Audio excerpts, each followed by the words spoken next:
Assalamualaikum warahmatullahi wabarakatuh. Selamat sore, selamat siang menjelang sore mahasiswa TTD semuanya. Baiklah, untuk materi yang kedua kita akan membahas tentang sifat umum darah ya. Bagaimana sifat fisika kimia darah tersebut, plasma dan serum, sel darah, volume darah, serta fungsi dari darah itu sendiri. Nah, kata darah itu sangat sering kita gunakan dalam istilah-istilah ya, misalnya darah biru, darah muda, tumpah darah, dan lain-lainnya yang mengartikan bahwa darah itu adalah sesuatu yang sangat penting. Ya, kenapa sangat penting? Kita akan belajar karena darah ini berfungsi untuk sangat berfungsi sekali ya bagi makhluk hidup. Kalau tidak ada darah, maka makhluk hidup bisa mengalami kematian. Makanya adik-adik sebagai seorang mahasiswa teknologi transfusi darah itu sangat penting sekali prodi tersebut karena dapat menyelamatkan nyawa orang lain ya dengan melakukan transfusi darah. Darah terdapat pada semua makhluk hidup ya, kecuali tumbuhan dan makhluk hidup tingkat rendah itu tidak punya darah.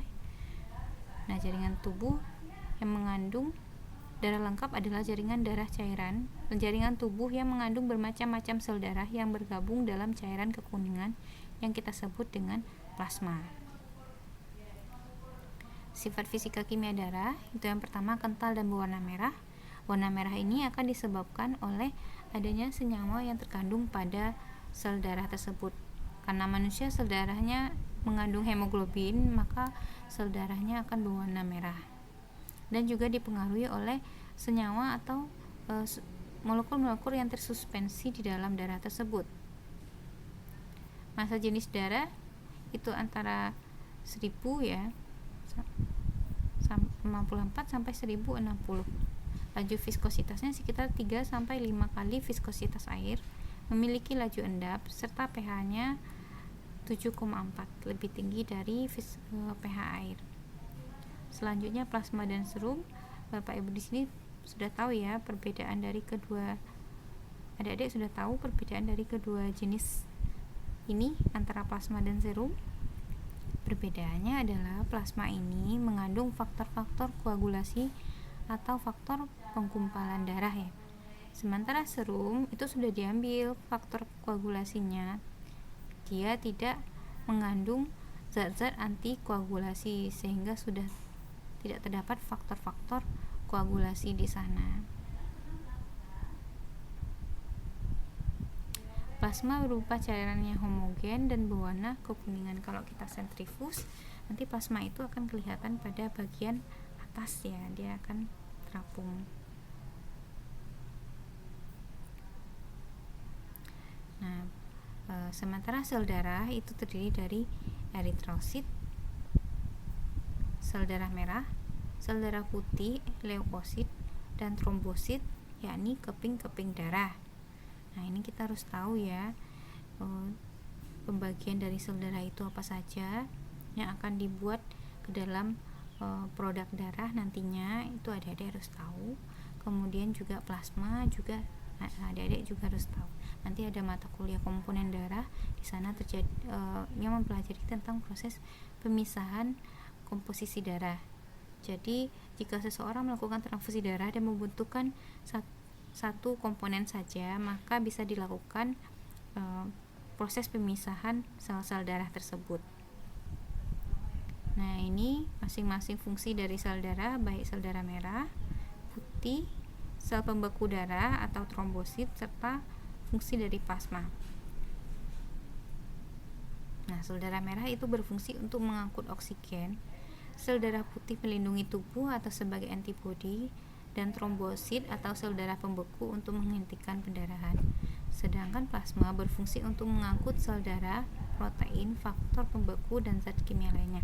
Nah, ini kalau kita lakukan sentrifus, plasma akan berada di bagian atas, kemudian disusul oleh platelet di bagian bawahnya. Platelet ini keping-keping darah, kemudian limfosit, monosit, dan granulosit ini merupakan macam-macam sel darah putih.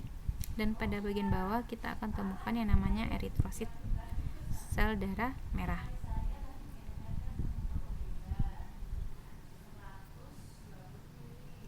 Nih ya, darah ditambah dengan antikoagulan terpisah akan menjadi plasma, sel darah putih, dan sel darah merah.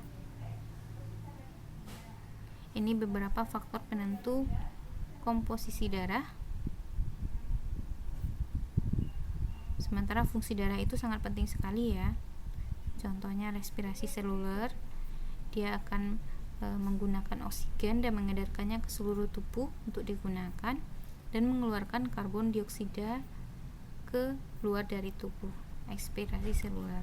Fungsi nutrisi ya, karena mengandung plasma yang berfungsi untuk mengedarkan sari-sari makanan ke dalam tubuh.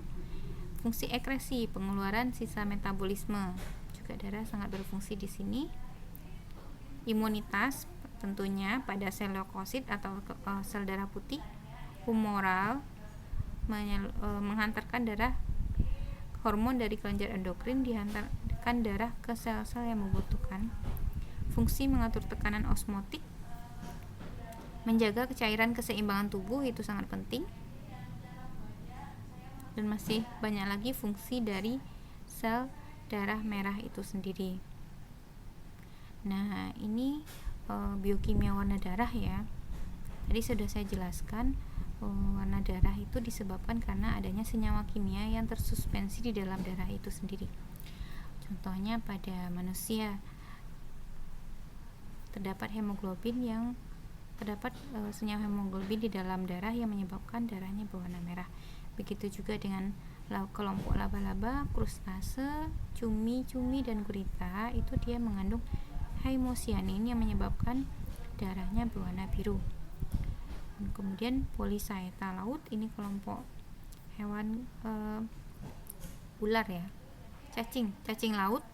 Cacing laut ini dia mengandung senyawa kloroklorin yang menyebabkan darahnya berwarna hijau, serta Brachiopoda, ini kerang, sejenis kerang-kerangan laut, dia mengandung senyawa hemeritrin yang menyebabkan sel darahnya berwarna ungu, seperti itu.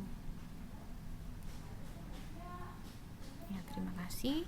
Jika ada pertanyaan, adik-adik bisa langsung tulis di grup WhatsApp. Assalamualaikum warahmatullahi wabarakatuh.